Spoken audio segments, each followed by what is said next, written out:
এইসব অত্যাচার বলেন, নিপীড়ন বলেন, এগুলো শুধুমাত্র মোশাররফ হোসেন শাহজাহানের সহচর ছিলেন, এই জন্যেই তার উপরে এটা ভোট দিয়েছে, আর কোনো কারণ নেই, রাজনৈতিক কোনো ইস্যু ছিল না। খালি এইসব কাজ, এই গণমুখী কাজগুলো তিনি করেছেন দেখে তিনি আজকে এই শাস্তির সম্মুখীন হয়েছিলেন। কিন্তু সেই ব্যাপারেও তিনি যখন কথা বলেন, অত্যন্ত শির দ্বারা উঁচু করে কথা বলেন এবং গর্বের সঙ্গে কথা বলেন যে আমার বিরুদ্ধে এই মামলা ছিল। সুতরাং এটাও তার অভিজ্ঞতার খাতায়, তার জ্ঞানের খাতায়, তার ভালো কাজের খাতায় এই মামলাটাও লেখা হয়ে রইবে, এটা আমাদের বিশ্বাস। এবং পরিশেষে আমি আমার বাবা সম্পর্কে বলতে চাই না, এখানে অভিজ্ঞতা সম্পন্ন বহু মানুষ, তার সহচর বহু মানুষ আছেন, তারাই আলাপ করবে। শুধু পরিশেষে একটা কথাই বলতে চাই, তার পথ অনুসরণ করি যে এই ইসলামিক কমপ্লেক্স একটি নাম করা কমপ্লেক্স। এই ইসলামিক কমপ্লেক্স মানুষের প্রিয় একটি শিক্ষা প্রতিষ্ঠান। তো যদি কেউ এখানে বিন্দু পরিমাণ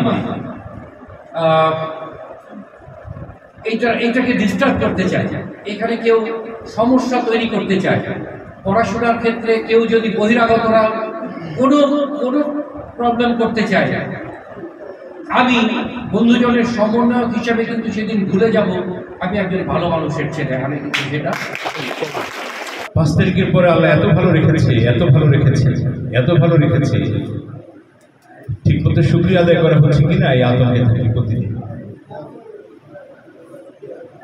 5 তারিখের আগে ঘুমোতে পারিনি বহু রাত, বাসায় থাকতে পারিনি বহুদিন। অনেক পরে এসে হয়তো কোনো একদিন কোনো এক ফাঁকে ছেলে মেয়েদেরকে দেখে গিয়েছি, মিটিং মিছিল করেছি, সমাবেশ করেছি, চ্যানেল টু চ্যানেল ঘুরিয়েছি, কোন একটি চ্যানেলে একটি নিউজ আসে কিনা।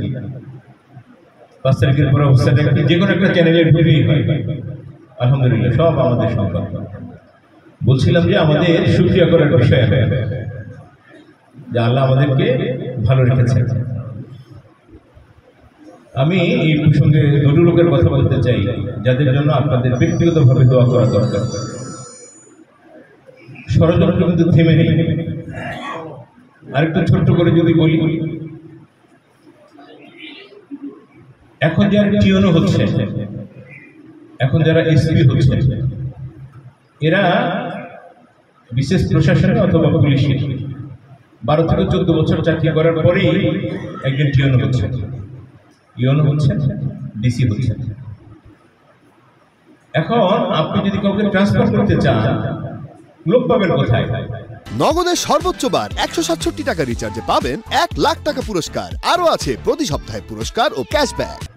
29 অক্টোবর 2006 আপনি ক্ষমতা ছেড়ে দিয়ে আসছেন।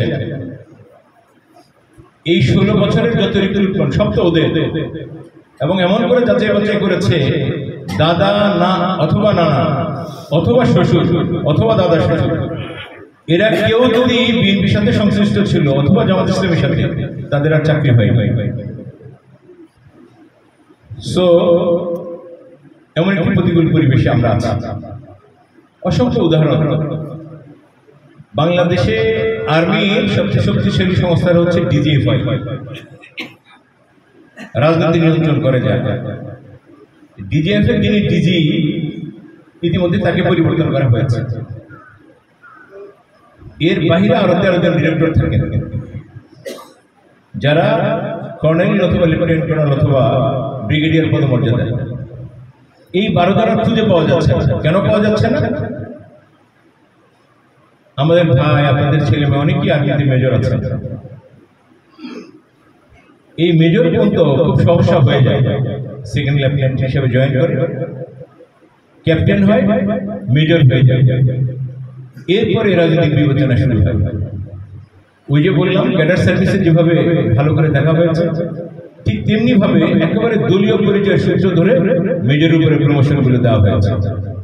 প্রমোশন দিয়ে শেষ করে এই লোকগুলোকে কখনো নারী দ্বারা, কখনো মাদক দ্বারা, কখনো অর্থ দ্বারা চরিত্রকে এমনভাবে ধ্বংস করে দেওয়া হয়েছে আর্মি, যাতে করে তার স্বার্থে, তার দুর্নীতি ঠেকে দেওয়ার স্বার্থে ওই দলটাকে ক্ষমতায় রাখে। যার কারণে আজকে আর্মি বড় কোনো দায়িত্ব দেওয়ার মতো আর্মির কোনো বড় অফিসারকে খুঁজে পাওয়া যাচ্ছে না। ঢাকা মহানগর পুলিশের কমিশনার মিস্টার মাইনুল হাসান, ঢাকা বিশ্ববিদ্যালয়ে আমাদের 2 বছরের সিনিয়র, তাকে নিয়োগ করার পরে আমরা দেখা করতে গেলাম। উনি বলছিলেন যে পারভেজ, আমি এর আগেও আরো 3 থেকে 4টি জেলায় এসপি ছিলাম, কোন একটি ওসির পদ খালি হলে ওনার ভাষায় যে বাংলাদেশে ওসি এবং সাব রেজিস্ট্রার এই 2টা পদ হচ্ছে সবচেয়ে আকর্ষণীয়। যারা তার সিনিয়রকে বছর শেষে টাকা দিয়ে বলে যে স্যার আমার জন্য প্রমোশন না হয়, আমার পারফরমেন্স খারাপ, এইটা আপনি আমার এসিআর এ লিখে দেন। কারণ ওসি থাকাটা অনেক মজার, সাব রেজিস্ট্রার থাকাটা আরো মজার।